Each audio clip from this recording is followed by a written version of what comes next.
this video is going to be my July Empties video, and every month rolls around and I don't know how I've got such a big box of empties, and I begin every month to think I'm not going to have enough empties this month, but every time and this time I've got plenty.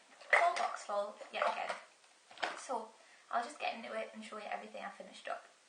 The first thing is the Soap and Glory Calm Long Calm All Bubble Bath, and this is the big tub, as you can see. It's the full 500ml bottle. Yeah, I really like this. I'm not really a bubble bath type person. I don't know, like, I prefer just like the normal bath water, but this kind of got us back into using bubble bath because I had it from a gift set and I thought I'd better use it. It smells like the typical Soap and Glory scent that everybody knows and loves, and yeah, it was really nice. For bubble baths, if I'm going to have a bubbly bath, I prefer to use a Lush bubble bar because I think they are amazing. They turn your water all sorts of colours and glitters and bubbles, and they're just lovely, and the bubbles are really, really nice. I don't know like how to compare bubbles, but like they seem like thicker and more of them than there is with like these kind of bubble baths where I think they can kind of just disappear after about 5 minutes. But yeah, this was nice, but I wouldn't be repurchasing because I'm not really like into the bubble bath, so I only really get them in gifts. But yeah, I did like it, but probably wouldn't repurchase because it's not really my thing. Next is a mini Sure deodorant. This is the Long Lasting Protection Fragrance Collection in Bright. And I'll have a few minis in here because I used things up from when I came back off holiday, like things I haven't finished on holiday. I finished this month. Yeah, so this is just a mini deodorant. Yeah, these are actually really handy for your handbag, which I've never really used before, but I kept it in my handbag when I came home and it was good. It sounds strange, but I don't need a lot of deodorant, so like some people need to top up all the time and use a lot. Like some of my friends on holiday went through a full like can, whereas I used like half of this in a week because I just use a tiny spritz under my armpits. What a weird conversation, but yeah, I use a tiny bit, so this actually lasted us a while. And I actually really like the smell of this one. This is why I got this one, because I use the full size version of this, and it actually smells nice. Like I think I mentioned before, my boyfriend thought I asked us what perfume I had on, and it was actually the smell of my deodorant, so it must smell nice. Yeah, so that's just that. Next is something I really wouldn't recommend, and it's the Boots Conditioner Nail Polish Remover Pads, acetone free. And you got 15 pads in here, and it actually took me the full 15 pads to get my nail varnish off. Now, I will bear in mind that it was glitter nail polish, but still, full packet of these to take it off, and I think it would do quite a bad job of taking off normal nail polish as well, because I've had these kind of pads before in the past, and I just don't like them. They leave a horrible residue on my fingers that feels like greasy and weird and artificial, and you have to like wash it off straight away. And it takes a lot of work to actually get your nail varnish off with them. They don't particularly smell very nice. No, that's not very nice. I can't describe the smell, it just doesn't smell nice. And yeah, I just wouldn't be getting these again. In future I'll just be taking nail varnish remover with us on holiday because I really don't like these. Next is another mini, and it's the Dove Damage Therapy Express Treatment Conditioner Intensive Repair. So it's the deeply nourishing conditioner, and I got this in a magazine, I think. I used this at home, and I used it like when I wanted to kind of deep condition my hair. Instead of a normal conditioner, I'd just like pile this on the ends and like leave it for like 10 minutes, and it's actually really nice. It was it's been recommended to us before, like from my mum, because she loves it, and it is really nice. The Dove hair care line is really nourishing and nice, especially if you've got thick hair. And whenever I've been at her house and been in the shower and used it, my hair always feels silky soft. So I would recommend it. I probably would buy this again. It's really nice.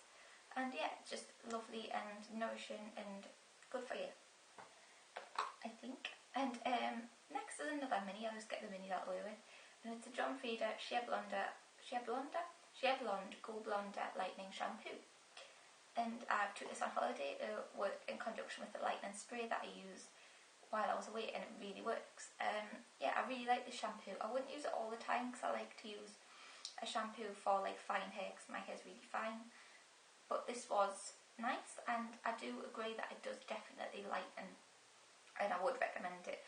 I know in the past people like Fleur de Force, the first video I ever watched of hers was the bad reaction video she had to this shampoo and conditioner where it really attacked her scalp, but like my scalp and skin and that's really not sensitive at all to anything, so it kind of is really hard wearing. So yeah, this is totally fine with me to use whenever I want.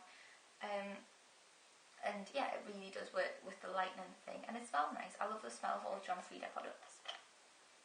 Still a little bit sticky bit there. Yeah, and this lasted as well over the holiday. Like, I used it for a few washes after I came back off holiday as well, so it lasts well. Next, oh, I've got shampoo on my hands now, is I'll go for these sachets first. I've decided to put sachets in because I thought I can still say what I thought about them when I used them. The first is the Bumble and Bumble Straight Blow Dry Lotion, like blow dry. It just says blow dry, but what you do is you use this after you've washed your hair in like damp hair and then blow dry it. And all you do is like put it to the ends and kind of mid-lengths, and it's meant to make your hair dry straighter than it naturally would. And I would agree that I did that. This sachet lasts about 6 washes because you only need like a tiny little blob, and you just like work through your hair and it's just like white cream and it just kind of disappears in your hair.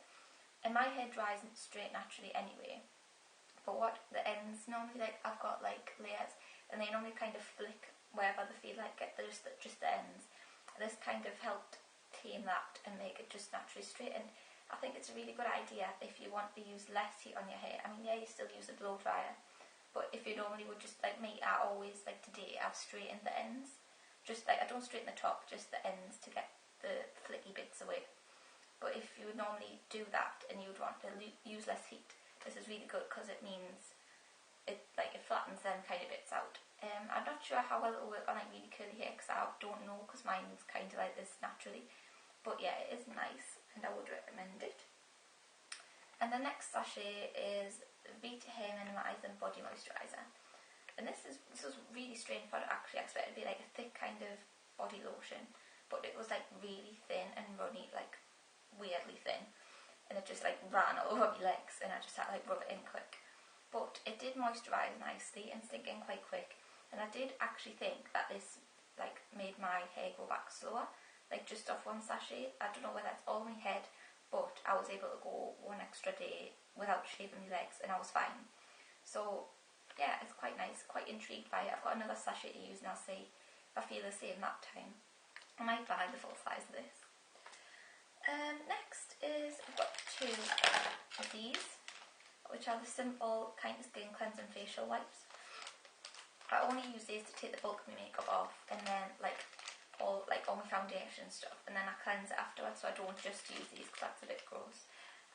When you do that, I've found that when I've used a toner wipe afterwards, like on the cotton wool pad, I use toner and there's still foundation on my face and that's a bit gross. So yeah, I just use these to get the bulk of it off and then use the cleanser after. But yeah, they're nice for doing that. They don't sting, they do quite a good job. I like them. Next is the Batiste Dry Shampoo Tropical. This is in the old packaging. This was the one I kept at my boyfriend's house because I just always keep some things there, and I finally used this up that I've had there for ages. As you can tell, it's the really old packaging. And yeah, good old Batiste. I have one of these in nearly every monthly video. And I love it, just for good dry shampoo.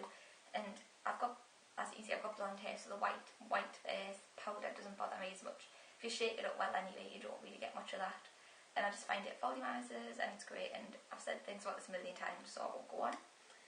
And I've got 3 things left. The first is the Percy & Reed of London Splendidly Silky Moisturising Conditioner.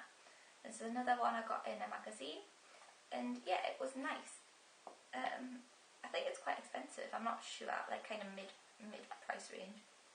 It smells like baby powder kind of to me. It's really nice, but it's all wet and sticky, but yeah, it is nice, but it wasn't anything spectacular, I wouldn't say. I used it the same way as I used the Dove one, kind of, because it's kind of a thicker conditioner I would normally use. I use like a quite thin one on the ends because I don't want to weigh my hair down, but this, I use this like as a treatment kind of thing, like once or twice a week. And yeah, it was nice, but I don't think I'd have purchased it. It wasn't to like stand out, Liz. And next Next we have the NARS eyeshadow primer, which is called the Pro Prime Smudge Proof Eyeshadow Base. It's basically eyeshadow primer, it's just a mini sample version. And I really did like this. I like the packaging, it's like the matte packaging. Yeah, it was really nice. It just came with a little doe foot applicator. I didn't think that, I'll start my sentence again. I used to use the e.l.f. eyeshadow primer and thought that that was fine. And then I tried the Urban Decay one and I thought that was nicer, but I didn't want to spend extra money. And this one I think slightly better than the Urban Decay one. And now I'm using my e.l.f. one again that I've run out of this, and it doesn't seem as good to me anymore. So I think when I've run out of the e.l.f. one, I will be buying this, or the Urban Decay primer portion. This one was really nice. It was really thin. It didn't like make any like build up on your eyeshadow like that e.l.f. one. You can see it's thin, it's quite thick. Whereas this was really thin and just went on in a really thin sheer wash of like primer. And it was really nice and I would recommend it. I'm not quite sure the price though, if it's really expensive, which it is not, so probably is. I'm not sure if it'll be worth the price. And lastly is probably the only proper makeup item that I've got this, well it is the only makeup item I've got this month. And it's the Ico liner. I don't know if they're called the skinny liners or not, but it's just the one I got in Glossy Box, which is like with the long silver bit. And it's like got a tiny little bit at the top left, but it won't be sharpened anymore, it's like fully sharpened down. I really didn't like the idea of this plastic stick bit, because I felt like you got less product, like actual pencil, for your money. But now I've come to like it because I've got down to the point where I'm sharpening it, and I've sharpened it right to the very, very end. There is no more pencil left to be sharpened. Whereas with the other pencils that don't have any of this bit on, I find that you can only sharpen it down and you've got like this much pencil left, whereas this is completely used up. So I feel like if they should make the product bigger for the money, because they're quite an expensive liner, more expensive than others, and you're probably getting less actual product. So I think they should either bring the price down a bit or make the product a bit longer and this plastic bit a tiny bit shorter to make the size a bit better. But I do like that concept that you get all of the product used up, and it's really handy, and it's made it really easy to sharpen right down to the end because you've still got like plenty of handle here, which is really nice. And yeah, I do actually like that concept now when I first got it. The actual product is fine. It's nothing to report home about, but it's not bad at all. It's just a creamy black eyeliner, but it doesn't stay on all day. Like my Avon one, that stays on all day, and it's really, really creamy and smudgy, but then stays put once it sets. Whereas this one, I kind of do need to touch it up through the day. Oh, flick it over there, and yeah, it doesn't last all day, but it is quite black. It's not black as black, but it's black enough. Yeah, it's alright. I probably won't buy it again. I do like this concept though, but I don't think I'll buy it again because I like my Avon one too much. That was it. I managed to finish up all Empties somehow, and yeah, again next month I don't think I'll be able to match up to it again, but probably will by the time I get there. Yeah, thanks for watching everyone. See you later. Bye.